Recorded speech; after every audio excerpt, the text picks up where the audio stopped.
राम। यह प्रवचन परम श्रद्धेय स्वामी जी श्री राम सुखदास जी महाराज द्वारा माघ कृष्ण चतुर्थी विक्रम संवत 2047 श्री कृष्ण संवत 5216 तदनुसार दिनांक 4 जनवरी 1991 को प्रातः करीब 5 बजे नित्य स्तुति के बाद बीना सरद्वारा पर हुआ। राम राम राम राम राम राम राम नारायण नारायण नारायण नारायण नारायण। अब बोलो महाराज। हाँ, भगवान की तरफ चलने का निश्चय मात्र होने से संसार की आसक्ति का अभाव हो जाता है। तो ये ऐसा निश्चय कैसे हुआ? अभाव हो जाता है, संसार से आसक्ति का अभाव हो जाता है। हाँ। तो भगवान की तरफ चलने का ये निश्चय कैसे हो? निश्चय तो ऐसे हो कि अपने मनुष्य जन्म का मतलब क्या है, इस बात को विचार करना।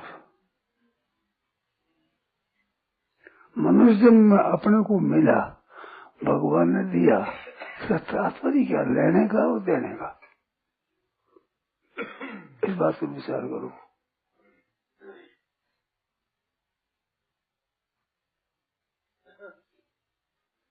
मेरी बात को सब ध्यान दिया कि नहीं आपने?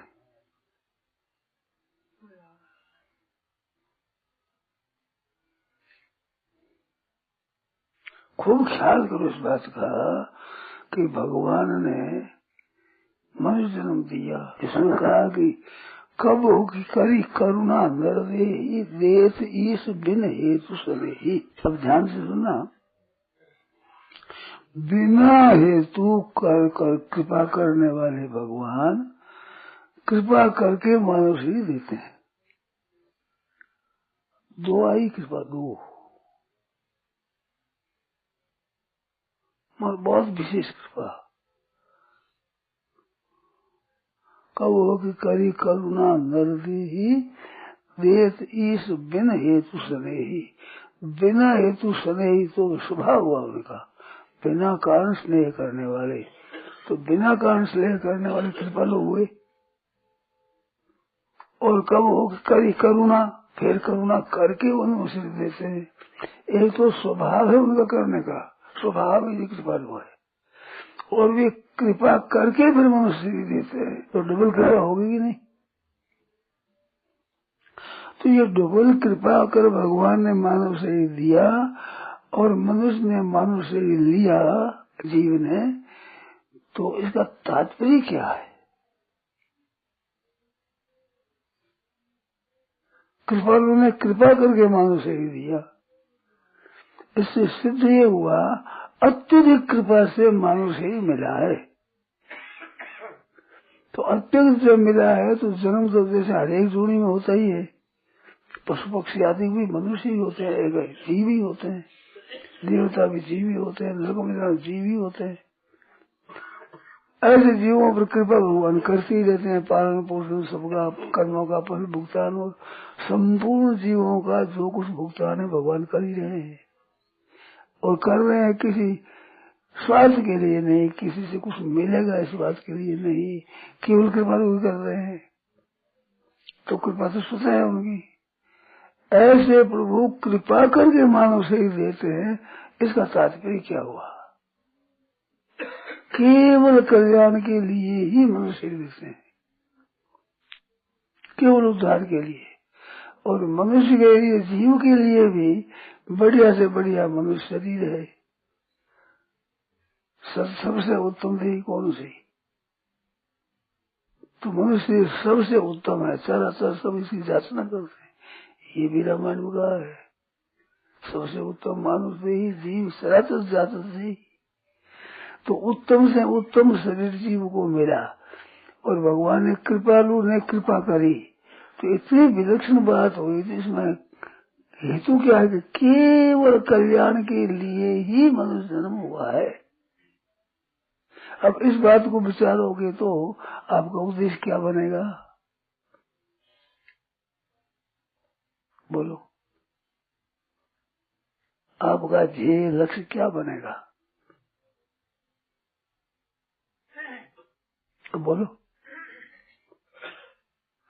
केवल कल्याण करने के लिए ही मनुष्य यही तो बनेगा, और क्या बनेगा।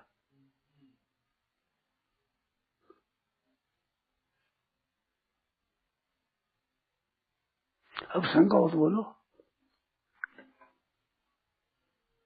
अब शंका हो तो बोलो।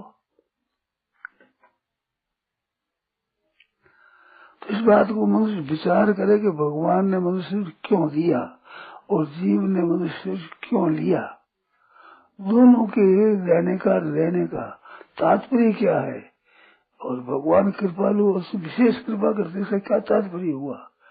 बहुत बढ़िया काम भगवान ने किया है और इस जीव ने लिया है।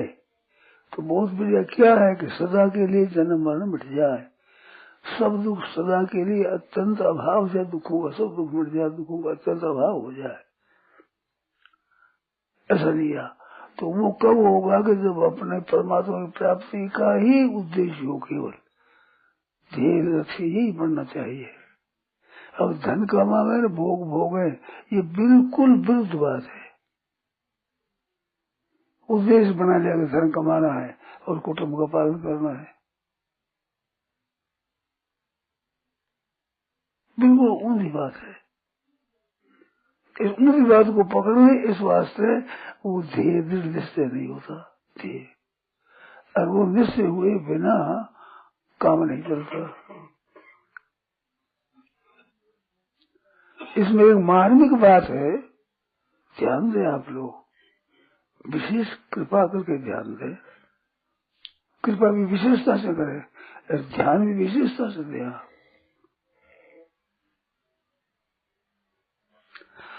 तो अपना कल्याण करना, ये बात आती है ना मन में, सत्संग में ये बात आती है कि अपना कल्याण करना है। ध्यान से सुना, बढ़िया बात कहता हूँ।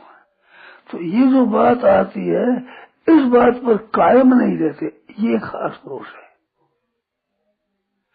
विचार पर भी कभी कभी विचार में आता है कल्याण होना चाहिए, सत्संग से सत्शास्त्रों से विचार आता है कि अपना कल्याण करना चाहिए, उद्धार करना चाहिए, ये भाव आया। पर इस बात पर जो अपन दृढ़ नहीं रहते हैं, ये गलती है, यहाँ ये गलती है।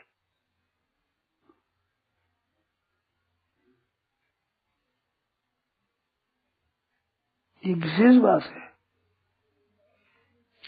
इस बात को दृढ़ता से न पकड़ने से ध्येय पक्का नहीं बनता, कचास आ जाती है, कचास से विषय की आसक्ति हो जाती है, संग्रह और भोग की इच्छा होती है। और भोगेश्वरी प्रसन्नता नाम तया भोगेश्वरी में तो आसक्त है, उस बारे से अपने चित्त अपहृत हो गया है। स्वर्ग में जाएगा वहाँ भोगेंगे, वहाँ भोगेंगे, वहाँ सुख होगा, वहाँ मूलों में सुख होगा, उधर बोले ही वो सामग्री सुख, इसमें आसक्ति होगी। तया प्रतिशत उसे अपने चित्त अपहृत हो गया, खिंच गया। तो व्यवसाय की वृद्धि होती, एक निश्चय वाली बुद्धि रहती नहीं। तो रहती नहीं क्योंकि आप रखते नहीं, इसमें रहती नहीं का दोष नहीं है, रखते नहीं है ये दोष है। इस दोष को दूर कर दो, ठीक हो जाएगा। बोलो, इसमें शंका हो तो बोलो।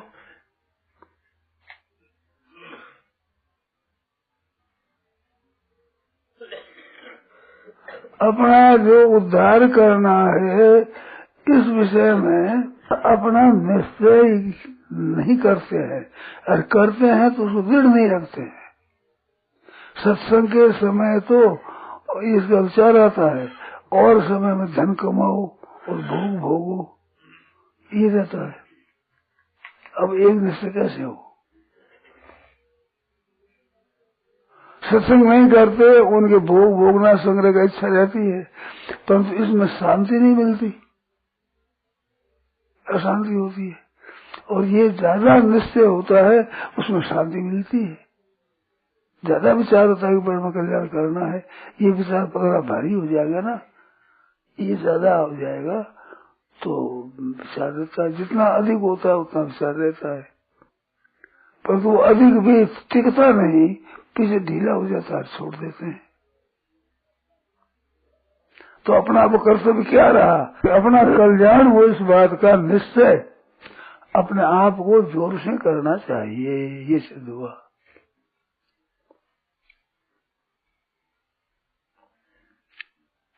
ख्याल में आई नहीं बात?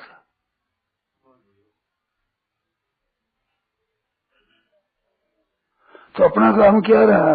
अपना उद्धार करना है। ये बात दृढ़ता से रखे अपनी। ये दृढ़ता से रखने से आपका प्रश्न का हल हो जाए। प्रश्न का हल हो जाए ना, कि ऐसा निश्चय होने पर विषय शक्ति मिट जाती है। तो ये दृढ़ करना आपका एक काम है। सत्संग के द्वारा, सत्शास्त्रों के द्वारा, सत्पुरुषों के द्वारा ये बात अब मन जानने में आ गई। तो इस पर ही दृढ़ रहना है। इतना कहा पड़ा है। शुभ सामग्री आ गई अपने पास में। साधन धाम मोक्ष के द्वारा, साधनों का घर मुक्त दरवाजा है, उस पर आए हुए हैं। तो अपना जो निश्चय होता है असली, उस निश्चय को भी छोड़ते रहते हैं।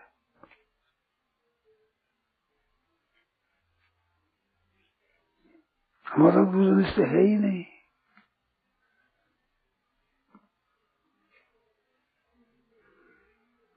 क्यों? दूसरा भोग भोगना तो हरेक जुनी में होता है, और संग्रह भी होता है। पक्षी आदि कपड़े आला बना देते हैं, हल्का उसमें रहते हैं, तो संग्रह भी कर देते हैं। डोड का होता है ना, बड़ा का कौआ, ये रोटी ले करके वो जितनी खा सके जितनी खा सके तो जाकर घास में डालता है, घास में और धूले में ऐसे की दबा देता है। तो संग्रह करने की रुचि भी है और भोग की रुचि है। ये तो पशु पक्षियों की बात है, मनुष्य की नहीं है ये बात।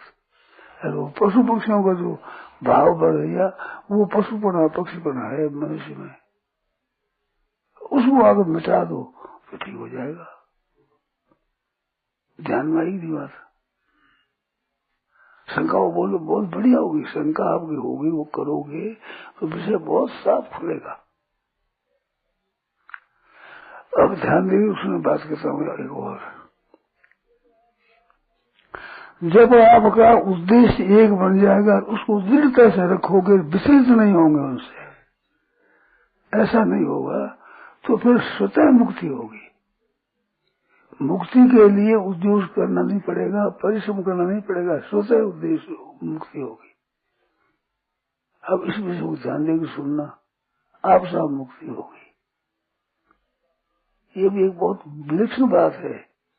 इस बात से जोर देकर कहता हूँ, ध्यान देकर सुनो आप लोग। बहुत विचित्र बात है, बड़ी अच्छी बात है।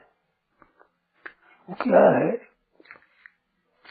कि जैसे संसार को देखते हैं तो सब वस्तुएं नष्ट हो रही है, पदार्थ सब नष्ट हो रहे हैं, शरीर सब नष्ट हो रहे हैं, आप से आप स्वाभाविक नष्ट हो रहा है, ठीक है ना। तो शरीर नष्ट होता है तो मन है वो भी संसार की तरफ से, संसार की तरह नष्ट होना चाहिए। बीच में मन की आसक्ति है वो मिटनी चाहिए, क्यों शरीर में शक्ति कम हो जाती है, इंद्रियों की शक्ति विचार कम हो जाता है, भीतर में बुद्धि का विचार वो कमजोर हो जाता है। तो मन से विषयों का चिंतन होता है, ये कम क्यों नहीं होता? ये भी बूढ़ा होना चाहिए ना। जब सब चीजें नष्ट होती है, पुरानी हो जाती है, तो ये भी पुरानी होनी चाहिए, क्योंकि सब संसार पुराना होता है। वो जो पुराना होता है, ऐसे मन भी शांत हो जाएगा। कब? कि जब आपका दृढ़ विचार हो जाएगा, तब। दृढ़ विचार को आप नहीं रखोगे तो मन को नई नई खुराक मिलेगी, तो मन में नया नया विषयों का चिंतन पैदा हो जाएगा।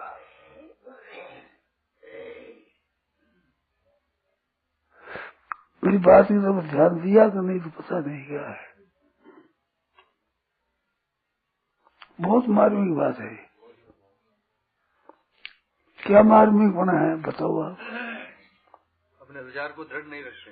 हाँ, दृढ़ नहीं रखते हैं ना। रखने से क्या हानि हुई है जी? मन नष्ट नहीं होता समय पा करके। हाँ, जैसे सब पुरानी होती है मर जाती है, तो मन भी पुराना हो जाए तो मरना चाहिए, क्योंकि संसार का ही अंग है ये। संसार सब पुराना होता है, नष्ट होता है, तो फिर मन पुराना नष्ट होना क्यों नहीं हुआ? कारण क्या है उसमें, बताओ। भाव को सुरक्षित नहीं रखा है? वो भाव जो बना है उसको सुरक्षित नहीं रखा। बस सुरक्षित नहीं रखा। खूब समझो, बहुत बड़ी बात बोलते हैं। आप सा मुक्ति होती है, आप सा होती है तो ध्येय कमजोर कैसे होगा? मुक्ति का ध्येय लक्ष्य रहेगा, बस सब ठीक हो जाएगा। तो नया नया दोष करते हैं, ये बड़ा भारी दोष है। पुराने दोष पाप नहीं, पाप है, दोष है, वो इतने बाधक नहीं है जितना जो अभी उद्देश्य बनाते हैं उस पर दृढ़ नहीं रहते हैं, ये खास कारण है। वो लक्ष्य बनता है, वो उसको फिर छोड़ देते हैं। तो क्या उद्देश्य बने, उद्देश्य कैसे करें कि विचार आ गया उसको दृढ़ रखेंगे, अब कल्याण का ये उद्देश्य होगा हमारा। फिर आप सा मन और बुद्धि, इंद्रिया, शरीर सब ठीक हो जाएंगे। हम विचलित होते हैं, यही कारण है कि ऐसा दृढ़ नहीं होता विचार।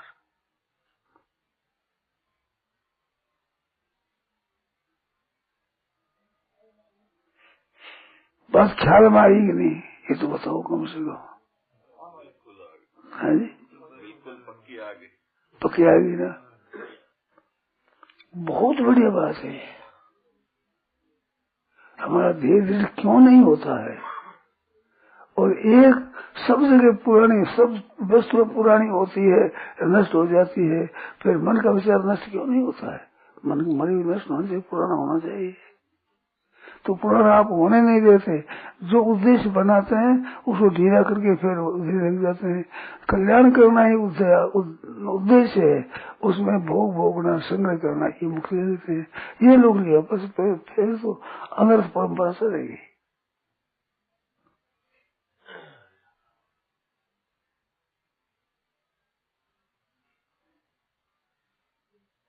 ये कारण है सब, इस पर विचार करो, खूब गहरा विचार करो, बहुत लाभ होगा, बड़ा लाभ होगा, जरूर होगा, इसमें संदेह नहीं। शंका तो बोला, इसमें लगन की कमी नहीं है क्या? लगन की कमी तो क्या कह दो, लगन क्या हो गया, तो दृढ़ता नहीं है कह दो, फर्क शब्दों का है, अर्थ में फर्क है नहीं। लगन की कम कह दो, चाहे अपने उद्देश्य को दृढ़ नहीं रखती है कह दो, सदा का अपने एक विचार पर स्थिर नहीं रहती है कह दो मर जाओ, बात है। सब खुशी हो जाए लगा दो, सब थोड़ी मर जाए, सुंदर रहेगा वो लगा। अपना ध्येय है, अपना लक्ष्य बना करके उस पर दृढ़ रहना, बस ठीक हो जाएगा। मतलब लगन तेज होगी तो उद्देश्य पर है ना, दृढ़ हो जाएगा अपना आप भी जाएगा, आपको लगन भी हो जाएगी, निश्चय भी हो जाएगा, सब हो जाएगा। तो लगन ही तो पूरा नहीं, मतलब तेज नहीं है भाई। लगन नहीं क्यों है? एक बात रहते आगे ठीक से नहीं, लगन नहीं है। कभी कभी परमात्मा प्राप्ति करें, गंगा गए गंगादास, जमुना गए जमुनादास, कभी धन प्राप्ति करेंगे, कभी यश प्राप्ति करेंगे, फिर लोगों में नाम हो जाएगा। 16 की शादी हो जाए, ऐसा काम हो जाए, ऐसा धन हो जाए, ऐसा घर बन जाए, फिर करेंगे। यूँ कर देते हैं, अपना बनाया हुआ दोष है ये, दूसरा का है नहीं।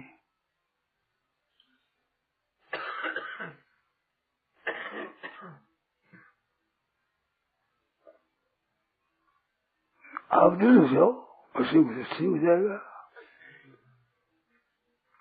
इसमें आप लगन कह दो, दृढ़ कह दो, विचार कह दो, विवेक आप कह दो, एक लक्ष्य कह दो, एक ध्येय कह दो, शब्द मिल जाओ उसको कहो। बात ये है।